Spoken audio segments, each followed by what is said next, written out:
મહારાષ્ટ્રના નવા નાયબ મુખ્યમંત્રી બની શકે છે અજીત પવારના પત્ની સુનેત્રા પવાર।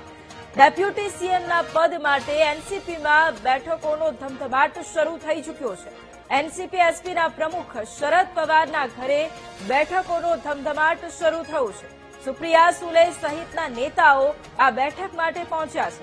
આજે જ નાયબ મુખ્યમંત્રી પદના શપથ લઈ શકે છે સુનેત્રા પવાર।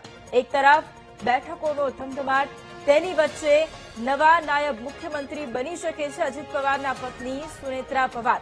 ડેપ્યુટી સીએમના પદ માટે એનસીપીમાં બેઠકોનો ધમધમાટ શરૂ થયો છે। એનસીપીની 2 વાગ્યે આજે બેઠક મળવાની છે, પરંતુ એ પહેલા એનસીપી શરદ ગુટના જે ધારાસભ્યો છે તેમની પણ બેઠક મળી હતી। તેમના ઘરે બેઠકોનો ધમધમાટ શરૂ થઈ ચૂક્યો છે।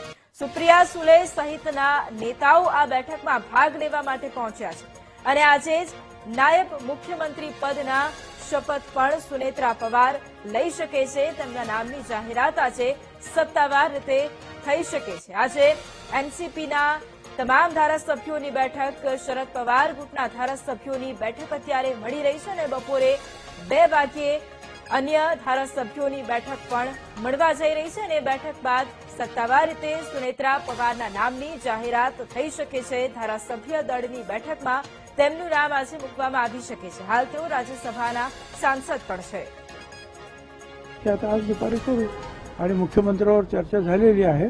मुख्यमंत्री पूर्ण सहकार्य करतायत आणि कदाचित आजच राज्यपालांना सांगून ते त्यांचा शपथविधी होईल उपमुख्यमंत्री म्हणून।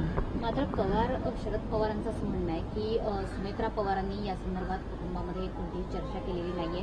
या शपथविधीची आपल्याला कोणतीही कल्पना नाही, किंवा अशा पद्धतीने घाई केली जाते का, असा सुद्धा प्रश्न उठतोय। दोन्ही राष्ट्रवादी एकत्र येणार होती याची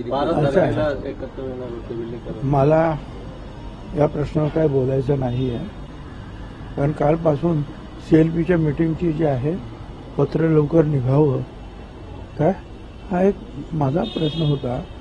जोपर्यंत सीएलपीची मीटिंग होत नाही तोपर्यंत पुढचे निर्णय होत नाही आणि सगळ्यात मोठं महत्वाचं पद आज राष्ट्रवादी काँग्रेस पक्षाकडे जर कुठलं असेल तर ते महाराष्ट्राचं उपमुख्यमंत्री पद। त्यामुळे ते पहिल्यांदा जे आहे त्या तिथं योग्य रीतीने जे आहे सुनेत्राताईंना ती सूत्र त्यांच्या हातात देणं, नंतर ते ठरवतील पुढे काय काय करायचं ते। शपथविधी आज झालाच तर पवार साहेबांना याचा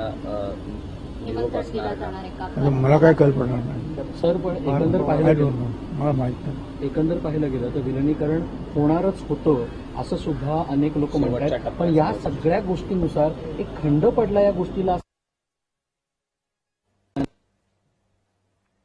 તો ડેપ્યુટી સીએમના પદ માટે એનસીપીમાં બેઠકોનો ધમધમાટ। એનસીપી એસપીના પ્રમુખ શરદ પવારના ઘરે બેઠકોનો ધમધમાટ શરૂ થઈ ચૂક્યો છે। સુપ્રિયા સુલે પણ આ બેઠકમાં પહોંચ્યા છે અને અનેક નેતાઓ આ બેઠકમાં હાજર છે।